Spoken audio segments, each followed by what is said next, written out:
Hi, Get Unstuck Nation. So today, please welcome my lovely Maria over here. So Maria Gavriel, she's a part-time lifestyle and business strategist, a full-time mom of two, award-winning author, and TEDx speakers. She helps women build and grow their businesses without the overwhelm, the stress, the burnout from her over 15 years experience that she has built several six-figure business. So today, everyone, I think we're going to share with you again, as you always know that we stand for building your business that support your lifestyle, not the other way around. So this is the episode that also again support you on this idea. Thank you so much for joining Get Unstuck Radio today, Maria.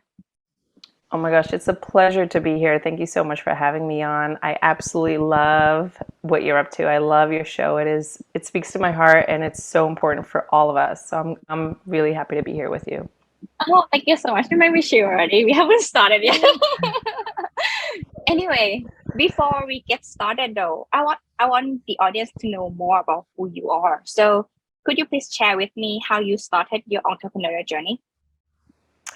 Yes. So I'm gonna backtrack just to the part where that relates to what we're talking about today, which is probably I call one of the most important pivotal moments of my life. I refer to it sometimes as a midlife crisis because a lot of women will to me and say, I think I'm having a midlife crisis, but it actually, I think it's more tied into overwhelm and things that we're going to talk about today. So, uh, like most women today, the majority of women today, according to statistics, about several, over a decade ago, I was in a place where I was living the dream. I checked off all the boxes. I worked in the legal field. My husband and I were building a wonderful green home, going on like 10 vacations a year. We had our two kids, which we were told we couldn't have. So everything on the outside seemed like a blessing. Everyone was like, you guys are a super couple. You're doing all the things.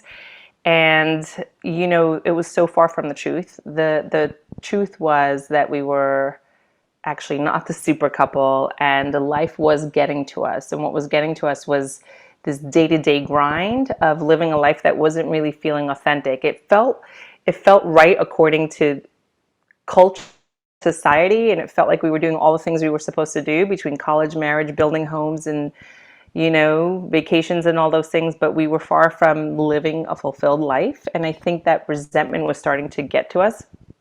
And we're both type A, and I was super busy being successful, and he was super busy being successful, that we weren't really present. And before you know it, just fast forward to all of a sudden, he and I are not happy. My relationship we were talking about separation. We were basically separating and in the process of that. My kids were little. I had an autoimmune disease. It caught up with my health, all that race and pressure and having to live this kind of like status dream or something.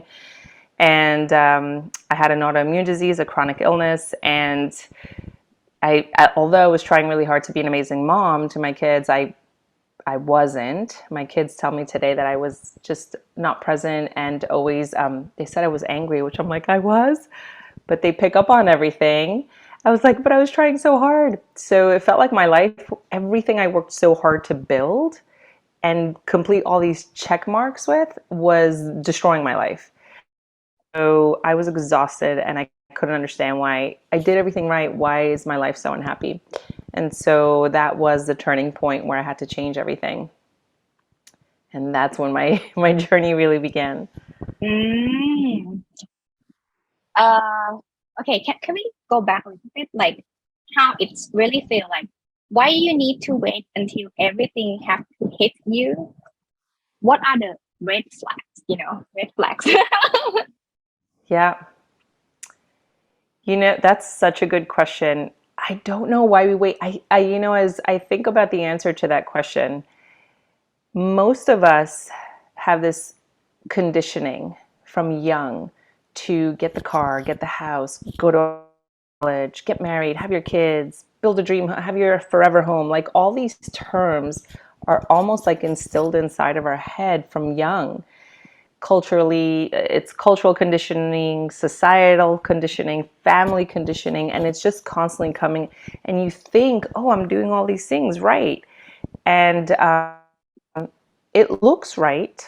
So when it doesn't feel right, you're not paying attention to the red flags because you're like, why doesn't it feel right? There must be something wrong with me because Mm-hmm. that's the right thing to be doing.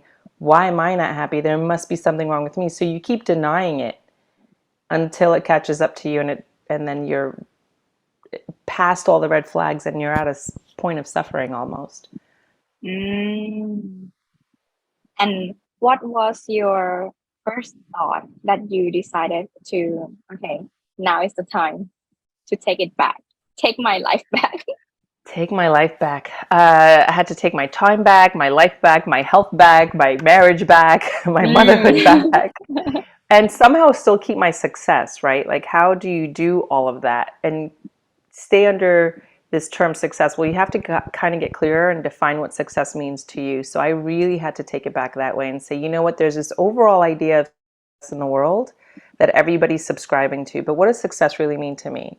Mm. And so success to me was, sure, I want to enjoy a profitable business, doing what I love and waking up every day and doing something I love and being of service and helping other women. But what exactly does that mean? I also had to define it as I want to be successful in all areas of my life, in my relationship, with my kids, have a healthy bond and strong relationship with my children, have a strong relationship with my friends, my health, my connection to spirit. That was overall success for me. And I kind of, when I made that decision, it was the first step. It was the first awareness, the first conscious choice towards change. But then there was no one out there that was actually had figured out, had cracked the code of how can you be successful and have all these things without it catching up to you and you burned out. And it's kind of like I had to figure it out by myself because everyone else was suffering from the same thing and women weren't really talking about it. It's like I am successful, but I don't want to talk about all these other things that are suffering. You know, maybe I have a disease or an autoimmune something, or my relationship may not be so great. No one was really talking about it, and that was the other problem. So it's like, first let's talk about it and say, me too, I'm suffering too, and then let's try to figure out how to create some solutions here. So I started to talk about it, and all of a sudden more women were like, me too, I'm struggling, or we're divorcing, or I'm unhappy, I have all the things but I'm not fulfilled. Like all of a sudden everybody was raising their hand, and now we have statistics that are showing about 98% of women are suffering from the same issue, whether they're Mm. business owners or, yeah, What we're talking w- about it. what was the first part that you decided to take back? What would be the first one? The What first was the first one? Yeah. The first area I focused on was my relationship. So my husband and I thankfully are together today and we have an amazing relationship. My kids are older. Now I have a 16-year-old and a 14-year-old. So after that, that was a long road trying to heal. We had to do our own work. So when we were separating, there was no plan for us to get back together. We had made that decision. So we kind of went our own way. I found my first coach. He found his first practitioner. So we were doing the personal work to figure out what exactly caused down. And that's when we had to start unraveling this unconscious program that we were given that we didn't realize. You know, it was just there from the beginning. And so we had to kind of dismantle that unconscious decision and conditioning. And 9 months later, without any plans, we had kind of decided we kind of like each other again, I think, maybe. And let's just start hanging out again a little bit. And before you know it, we were like, hey, you're kind of different. Hey, you're kind of different. You're like a different person. What have you been doing? And we realized we were both doing personal work. We both got support and went deep and shifted our lives and perspectives. And we reconciled our relationship, thankfully. So that worked out very well. That was the first thing. And what next then, if I may ask? Well, yes, the next thing was my health.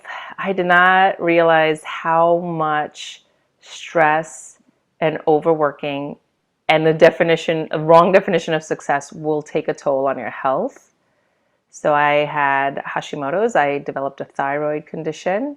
Mm-hmm. And I didn't even realize it was happening because I was just so go, go, go and focused on timelines and,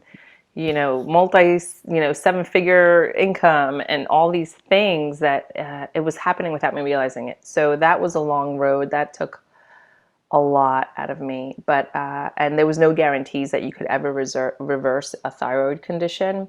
But thankfully, with the right help, I did. And so I just got a checkup last month because you got to go in and check it out. Make sure you're always on the right track. And it's almost a decade later, and I still don't have that, my thyroid condition back, thankfully. So yes, I call these the 4 pillars of health, the 4 pillars of a successful life, which is, your relationships, your health, your connection to spirit, and your business or your career. Once all those 4 of those are working really well, then you're at this amazing place where nothing can really rock you. So first it was my relationship, then it was my health. Yeah. At that time that you figured out about your relationship, have you started your business yet, or are you still working at your previous job? Yes. So at that point, I had just started. So I was working first I was working for the legal field. I left corporate. Then right after that, I had started my own business in the legal field, and that was also successful. That's kind of when I started to realize Oh, I'm really, I can help women. I kind of have this understanding of how to grow businesses in different industries. So I went out, did it for myself too. And then it was during that time that women were reaching out to me from a book I had written and saying, how is it that you're growing, all these businesses and they're always successful? And so that just started to work on its own. And I started coaching women to grow their business. But because I was struggling with all this healing and reversing that I was doing at the time, I was teaching them the importance of, if you're going to grow your business, make sure you do not compromise all these other areas, your health, your relationships. Like, we're going to do this the right way so that you don't come back 5 years later burned out because all the other areas weren't paid attention to. They're all important. So we were improving all their areas of life as they were growing their dream business, which was amazing. So that's kind of how it started. It's funny how life works, right? You hit a breakdown, but then it redirects you into this other direction. yeah. And do you feel any difference between working at the corporate and handling these 4 pillars versus being an entrepreneur and also still have to handle these 4 pillars as well? Are there any So differences? the Can you hear difference me? between, yes, I think I lost you for a second, but I think I got it. A difference between being in corporate and being an entrepreneur. Yeah, while handling the 4. Sorry, do you hear that? Everything okay? Yeah, did you hear that? So Yes. loud. Someone's like speed up or something. Okay, apologize. That's okay. Okay, my question is So any difference between the two? yeah, but is there any difference when you were working in a corporate and handling your 4 pillars versus while you are an entrepreneur or a business owner and you still handling the 4 pillars? No? Are there any differences between these two? So to be totally honest, when I was in the corporate world, I wasn't even aware the 4 pillars weren't in my presence Mm, yet. I was just work, work, work, and no one was talking about the other areas of life. The 4 pillars is something I came up with in one of my programs after I was a coach and had all those breakdowns and had all those clients that were having the same breakdowns. So at that point, I was already an entrepreneur and a business coach for women. And what I can say about that question, though, is the women that do come to me that are still in corporate or they're CEOs of their own business, the same rules apply. So like when I gave the TEDx talk or when I give a talk at a global conference or something, the women that are out there come from all walks of life. A lot of them are still in corporate. A lot of them are running something in corporate, or they've gone off and started their own business. The same rules apply, and the reason is because the same breakdowns will show up if if you don't have the systems and the tools to grow your career or grow in the corporate arena or grow your business. If you don't have certain structures and frameworks in place, what starts to happen is you kind of get caught up. Again, some of it is societal conditioning. You kind of get caught up in succeeding in that arena, and then all of a sudden you're exhausted, or you're not home as much, or you're not present as much with your kids, or someone else is driving your kids now to the play or something, and maybe you're not going to the gym as much, right? So that starts to take first place in any arena that you're in. It's just kind of the way we're wired. We are wired to succeed. So that starts to like be the first thing, and people forget that the other parts are important. So all of a sudden, I didn't go to the gym today. That's okay. I had to submit this project. Oh, I didn't, hang out with my friends this weekend because I had to work late, or, but that's okay because I'm going to get this done at work. The same rules apply in both arenas, corporate or Mm. entrepreneurship. So for someone who's still working in a corporate and thinking about having a side hustle, not really, well, we don't want you to have a hustle at your part-time job or something that you want to build as small business anyway, but like, yeah, what would you suggest them, like where they should start? Why they should start Where? something on the side. Oh, where they should, like, what would be the first step for Yeah. them? So usually the first thing I always suggest is if you're already working somewhere. Sometimes women are like, I'm done, I'm leaving. They come to me at the end of the line, and I say, okay, well, if you have to leave, we'll talk about ways where you can leave and grow something else if you have certain variables in place. But if they can stay another 6 months, and then I'm coaching them during that time, the first thing we have to always get clear on, super clear on, and that's always the first step on a call, is to get super clear on what exactly is it that your side entrepreneurship, I know this is the word side hustle for me too. So there's actually a term now in all of our studies where we're learning about women feeling exhausted and depleting and having chronic illness from stress. We're calling it side entrepreneurship. Okay. So yeah, so if they want to start to build a dream or grow their business, or they've had something in their heart, I got to leave. This isn't working anymore. I got to go do this. We have to get super clear on what that is first, right? What does that look like? We start to create an overall vision, a clear vision, so that they know exactly where they're heading first, right? So what does this look like? And then from there, we start to micro step it down, or reverse engineer it, is what we say sometimes, so that we can understand what that action plan would be in order for them to get going within 6 months. And usually within a year, my clients will start to, some of them will even have six figures by then. It always depends. But the first step would be to get clear on what it is that you're doing. The other thing that I like to always ask is, a lot of the times women will think that when they leave their corporate environment and start their own business, that everything will change. I like to get super clear and let them know that there's a lot of moving parts to running your own business. Many components. And again, you're going to need systems and frameworks to be able to manage them. Otherwise, what's going to happen is, the reason why most women are shutting down their businesses is because they don't realize what they're stepping into. There's no plan, there's no mentorship, and all of a sudden there's so much to do that they've never done before. They have no blueprint, and now they're working even more than when they did it in corporate. Now they're working on the weekends and their heart is invested in it. And all of a sudden it's like they're working late hours, and what they were trying to leave, they're repeating, and they're still exhausted. Now, the other thing is their heart is involved in it, so they don't want to stop. So applying and integrating systems for them to manage this new baby that they're creating and putting out into the world is the next step after we get clear as to where they're going. So those two are very important. Otherwise, they repeat the cycle in a way. Yeah, I bet you got asked a lot about like, I want to do this, I want to do this, I want to do this at the same time. Yeah. Yeah. Yeah. Like, so it's base as well as product based. I want to do dropship as well. I think that wouldn't cost a lot of time. No. Yes. Yeah.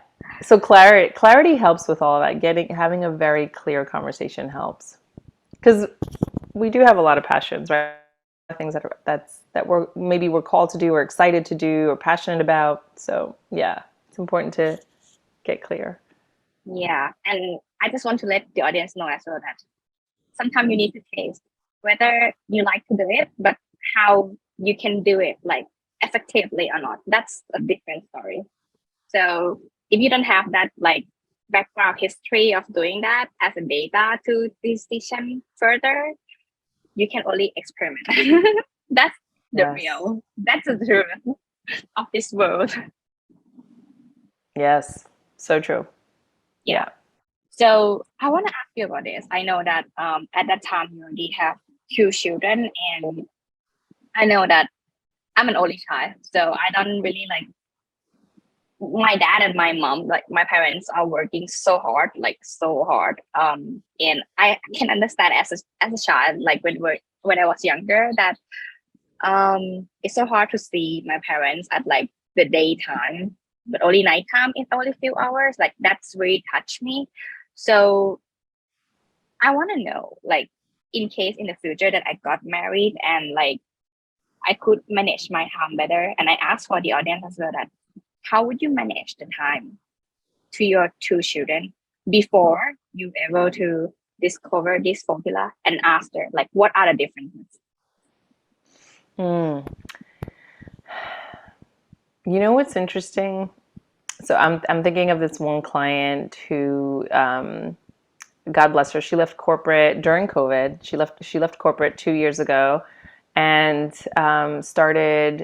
brought all of her skills, everything she learned from her career at that point, and started her own marketing business. And single, and doesn't have kids, and has come to realize all the moving parts of running a company. And she's doing great. I think she had hit six figures before we were even talking, maybe her first, a little less than a year. She's doing great. So even, she doesn't have the kids, you would think, but she is completely overwhelmed to the point where it's almost, in the beginning, she couldn't even get to the coaching calls to get the support that she needed to put an end to this, right? What's interesting is how this shows up, whether you have a family, don't have a family. I remember when we first got on our calls, she was saying she doesn't even have time to see her friends anymore. Like, her social life is non-existent, and she doesn't make it to the gym anymore. It's because she's launching this new baby, right? So it's important to bring all of this in from the start, if possible. If not, there's still hope. But my goodness, if you're already doing that and then you're overwhelmed and then you're talking about bringing in kids to something that's already taxing your health and your well-being, the best thing I can say is get help, because it's up to you. Bringing children or a partner and increasing, you want to invest time with a partner. You want to enjoy your time with children. You're bringing those into your life for a reason. You want to enjoy them and bring your best to them. I would say, if you have support, try to find some system, some program or something that will help you manage your time in a way where you can enjoy all these new parts that you're bringing into your world. Does that make sense? Yeah, it does make sense. Yeah. And how you yeah, I want to ask you this question. I think apart from overwhelming and feeling like not doing enough, I think women in general having issue with um, emotion balance, Mm. like on daily basis, whether they are mom or not. How would you manage your emotion and still having the productivity in place? Yeah, that's great. That's a great question because it's so important. So, some people may already have some tools and modalities that they use. The first thing I want to say is if you do have one, get into the habit of actually using them because people Mm, will learn how to do something. Maybe they learn meditation, maybe they learned, EFT or something, prayer, and then they get caught up in their day to day that they don't use that. mm, So I'll usually ask, do you have any tools that you found to be effective? And they'll be like, oh my gosh, yeah, I did this thing last year and I learned this amazing, wonderful thing that makes me feel better or calm. How often do you use it? I don't have time to use it. And it's like, we're back to the I don't have time conversation, right? So the first thing I would say is just carve out at least a minute at some point in your day, maybe when you need it the most. Maybe you're having an emotional experience, something happened in the middle of your day. Bring in that tool. Just take a breath, stop, go to the bathroom, and bring in a tool. Prayer, meditation, again, EFT, emotional freedom technique, whatever it is, NLP. Take a minute, pause, and use what you already have in your toolbox. I call it the toolbox. If you don't have any tools, then I highly suggest to get support, someone that can teach you or take a class or something quick. I use something quick that I use with I have a huge toolbox that I use for myself and my clients. And I take whatever I need, I pull out whatever I need from that toolbox depending on what's going on, right? Sometimes I'll use it in the morning, a minute right when I wake up. I'll say some gratitude words like, thank you so much for this new day, the new opportunity to do things differently or better or to enjoy what I've already created, right? Just that's even like 30 seconds. You have no idea. There's so many studies about what gratitude can do for even like diabetes and blood pressure and stress. And just a couple of gratitude words will go take you such a long way. 30 seconds, right? We all have that. But if I'm overcome by an emotion, let's say something happened with my kids or just life happens, right? Something happens unexpected, whatever, somebody upset you. There's another exercise that I use, and it's a 1 minute exercise, TAT, and it's amazing of how it just dissolves an intense feeling in just about 15 seconds, 30 seconds, and then in a minute you're on the other side of it. Now you're coming from a different place. Instead of coming from a place of fight or flight, which is the back of your brain, your reptilian brain, the oldest part of your brain, where you're fight, flight, freeze, fawn, all those things where you're like, ah. Now you're relaxed, and now and oxygen is being pumped to your frontal lobes, and which is your conscious creative area, and now you can approach your situation in a more conscious, creative, solution-oriented, mindful way. That took was a minute or less, right? So tapping your toolbox. If you have one, remember that you have one, grab something from there. And if you don't have one, then it's super important to start to create one just so you so can make better decisions. Yeah. so in case anyone want to get a support from you or they just want to follow your work, and I'm sure that it's going to be amazing, where can they find you then, Maria? Sure. So you can always connect with me at Gavriel.com. That's the website. And there's an amazing workshop that touches on all of these and actually even bonuses in some of the tools. I love that you mentioned tools because it's important for us to have those readily available. And so those are in there as well, and I teach them. And that's mariagavriel.com/workshop. And it's free. It's a workshop that anyone can attend. There's no cost to it. And I into the pillars, the 4 pillars, all the tools that you can bring into your life that can help you stay less stressed and not be, a statistic, like we said, 98% of women that are suffering from what people are calling the new epidemic is burnout, which is actually causing death now. The World Health Organization, this is crazy because it just happened, just Really? declared burnout, just declared burnout as a disease. It's Oh. an official illness that causes death. It's a real thing, which is why it's so important for women to say, yes, I'm experiencing burnout too. Yes, it's important to face it and talk about it, because if you don't, it leads to illness and death, according to, Mm. the WHO and many other organizations now. And people are finally paying attention. Companies are paying attention. We are paying attention, and we're not just saying, oh, it's just burnout. No, no, no, no, no. You have to, it will catch up to your life. So, yeah, we touch on all of that and how to address this issue, because it is a real issue now. It's real. It's not fluff. And how to not go down this rabbit hole. So that's mariagavriel.com/workshop. Thank you for asking. Yeah, sure. So all the links will be put in the description below as well. But yeah, I mean, definitely check it out. I think it's important, as I say, that you need to put yourself first, no matter what, and find what you want, make it clear, and move forward. If it's not work, well, change the plan. Don't change the goal, right? Keep focused. So yeah, thank you so much for joining Get Unstuck video today. And yeah, thank you so much.